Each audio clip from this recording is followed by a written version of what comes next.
Halo, Assalamualaikum warahmatullahi wabarakatuh. Bertemu kembali dengan kelompok kami, kelompok 6 yang beranggotakan Narlina, saya sendiri, ada Fatihah Putri Jamali, ada juga Bunda Hernawati. Kali ini kami akan membahas tentang amar ma'ruf dan nahi mungkar.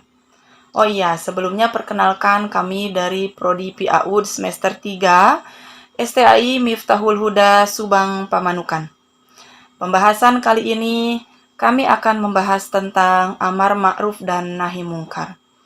Seperti yang kita ketahui bahwa amar ma'ruf dan nahi mungkar itu adalah salah satu pokok terpenting dalam ajaran Islam.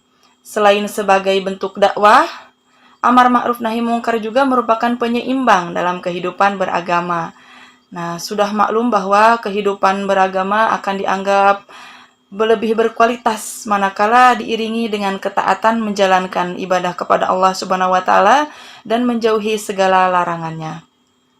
Hal tersebut bisa terwujud dengan maksimal melalui adanya kontrol serta pengawasan dari amar ma'ruf dan nahi mungkar.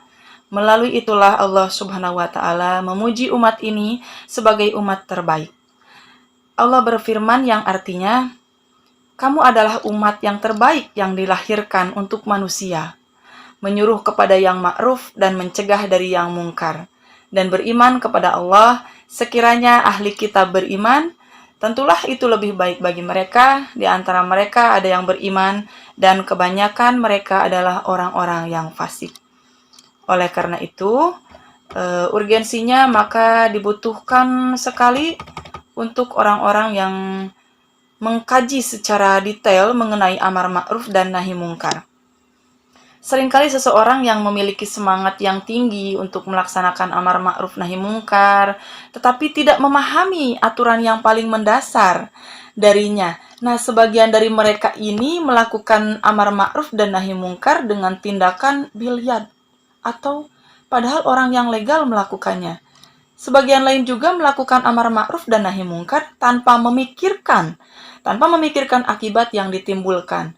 Ada lagi yang melakukan amar ma'ruf dan nahi mungkar tanpa kesabaran dan kurang bisa menahan diri, sehingga gegabah dalam mengambil tindakan.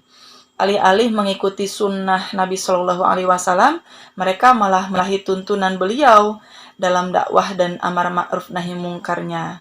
Mencemarkan nama baik Islam, contohnya seperti itu, menghambat dan mencederai nilai-nilai dakwah, merugikan orang lain, bahkan dirinya sendiri.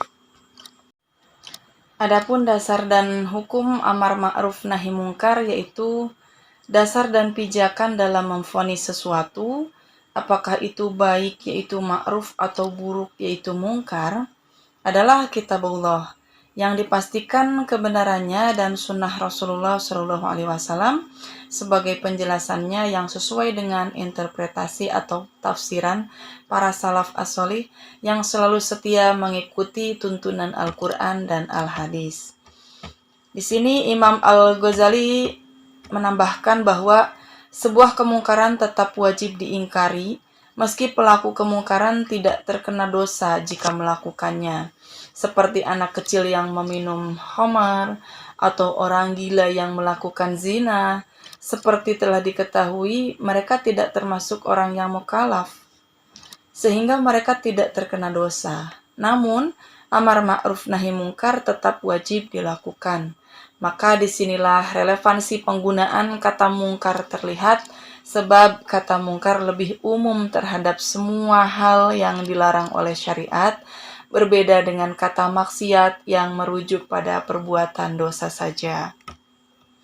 Untuk hukumnya melaksanakan amar ma'ruf nahi mungkar sendiri, Al-Ghazali mengatakan bahwa amar ma'ruf nahi mungkar termasuk fardu kifayah bagi mukallaf, atau bisa dikatakan adalah kewajiban bagi bersama, di mana jika sudah dilakukan oleh sebagian orang, maka kewajiban bagi sebagian yang lain akan gugur.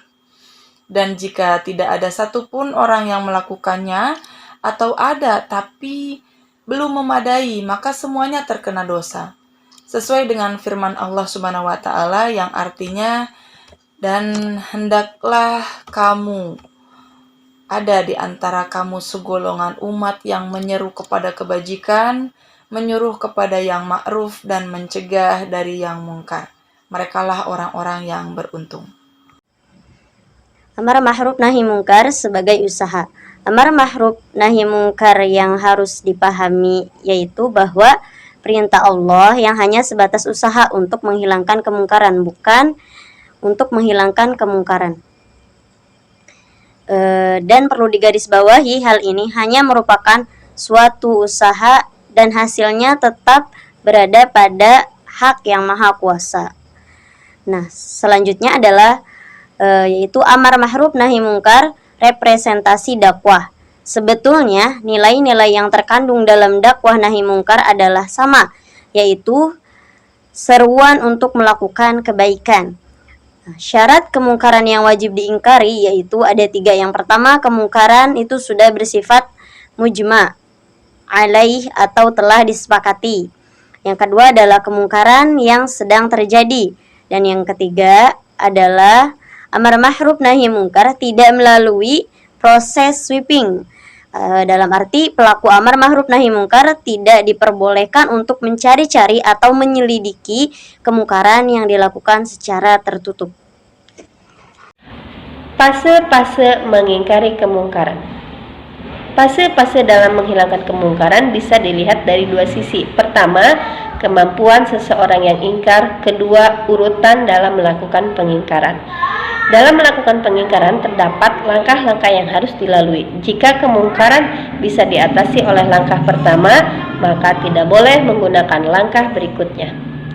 Derajat kemampuan ingkar dalam amar ma'ruf nahi mungkar dilakukan harus sesuai dengan kemampuan.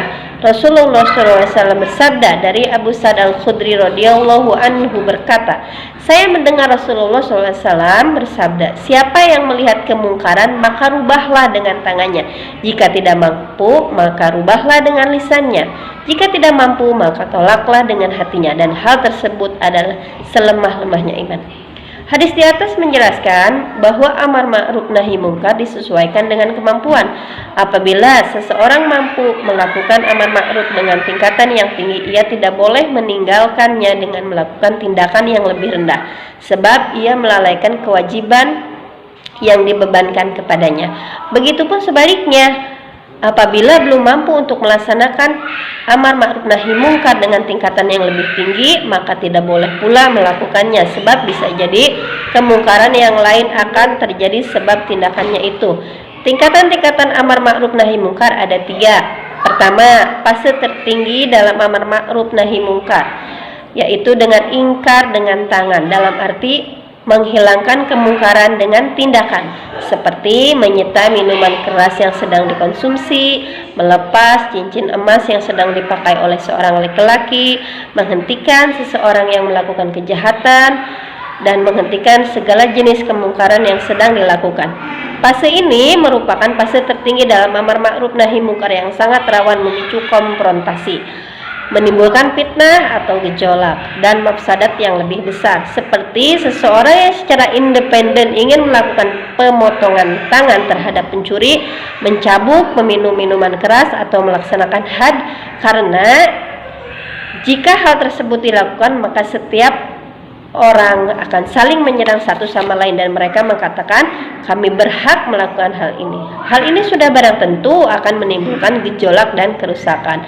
Maka dari itu amar ma'ruf nahi mungkar dengan tindakan harus dilimpahkan kepada pemerintah.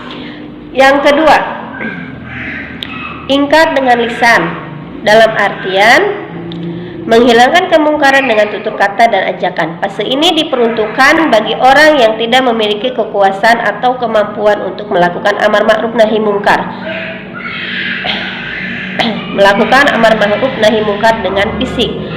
Ketiga, ingkar dengan hati. Maksudnya seseorang yang tidak mampu menghilangkan kemungkaran entah dengan tindakan atau dengan ajakan lisan, maka ia wajib ingkar dengan hati.